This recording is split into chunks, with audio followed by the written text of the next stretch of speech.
everyone, I'm Evan, the Red Bomb Warrior, and a couple weeks ago was the National Ninja League World Championships, and I unfortunately wasn't able to qualify. So I thought, why not replicate the courses in my backyard? So that is exactly what we're gonna do today. If you like Ninja Warrior challenges, courses, and more, be sure to go down and hit that like and subscribe button. It really helps me out a lot. And yeah, let's get right into the video.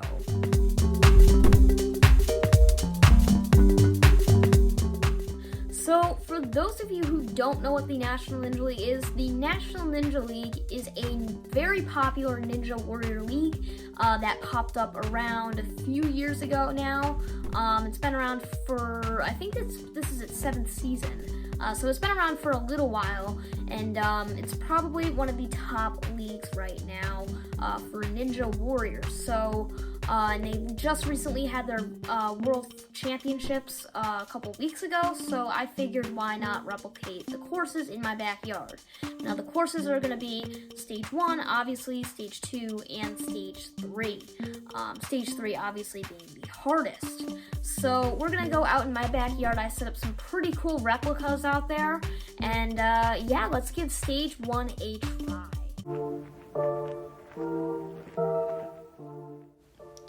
Okay, so starting with Stage 1, we have the first obstacle, the building blocks, and then going right into the second obstacle, which is the swing bars. I just set up 2 simple laches going right to the platform, and then here comes Tar Heel Turn. I used logs instead of steps and lily pads here just to make it a little more challenging. And then here comes the pipe coaster, a ring attached to a magnet right into a lache to the Kitty Hawk, or the propellers that they had at Worlds. And then going right into the final obstacle, the traffic jam, into the steering wheel, into the dismount platform. So Stage 1 is done. I'm really happy with the way the course came out. I was really happy with the pipe coaster obstacle, and I was really happy with how the traffic jam came out at the end. Now, one thing you may have noticed, the aerial barrels were not there. That is the final obstacle of Stage 1 for this year, and that is because number 1, I didn't have enough space, and number 2, I did not have the material. I did not have any barrels to use. So you're going to notice that throughout Stage 2 and Stage 3, some of the obstacles may be missing, and those are the reasons why. So with that, Stage 1 is done. Let's move on to Stage 2. Starting off Stage 2, we have the caber log. Just gotta knock this log over and then walk across it to the lightning bolt hold.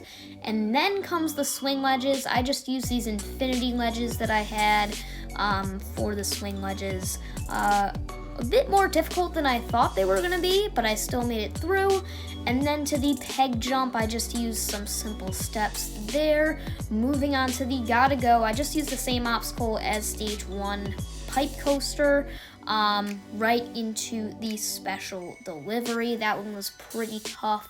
Went by really fast. And then the final obstacle we have here is the bat wings. I have to hop up the devil steps. I didn't have any V formations, so it was kind of hard to replicate this obstacle, but I found a way to the steering wheel, to the dismount platform. And with that, Stage 2 is done. Really happy with how the course came out again. I really liked the swing ledges for Obstacle 2, and the gotta go was pretty fun as well. That into the special delivery. And the final obstacle was pretty fun as well, doing that backwards lache to the wheel. That was pretty fun. The whole course was pretty fun, honestly, but now we get into Stage 3. This course is probably one of the most difficult courses I've ever ran. We've got recreations like the Monstro Swing.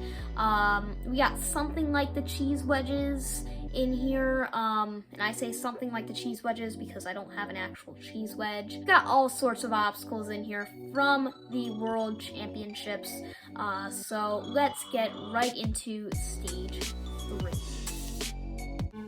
Starting Stage 3 off, we have the swing globes. I just used these giant cannonballs that I had.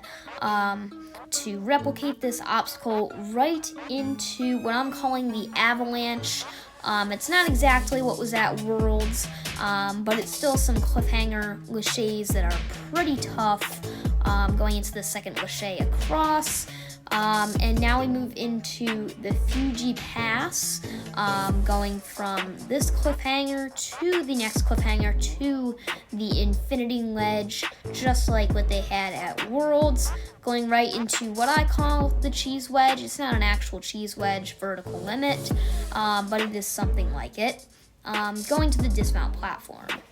Now, at this point, I'm pretty pumped, and I do need some chalk, but I am going to try to get the final obstacle, which is the Monstro Swing.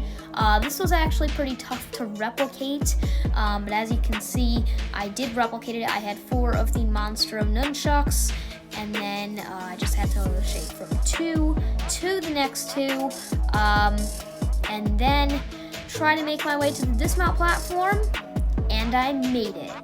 And I completed stage 3, you guys. I am so excited. This has probably been one of the toughest courses in my backyard, and I'm just very happy that I completed it. Probably the toughest part was the cliffhanger line, from the laches at the beginning to just the traversing in the middle to the lache at the end to the cheese wedge. It was really, really challenging. And then the Monstro Swing at the end was also very challenging. Those nunchucks are pretty slippery without chalk, so they are pretty challenging as well. I'm really happy with how all these courses came out, and I'm guessing they feel like the actual thing. With that, we made it to the end of the video. Thank you all so much for watching. Leave a like and subscribe if you enjoyed, and comment down below which was your favorite recreation from this video. I know mine was probably the Gotta Go. That was pretty fun. And probably my second favorite was that cliffhanger line at the end, avalanche, and the Fuji Pass. Again, thank you all so much for watching, and I will see you all in the next video.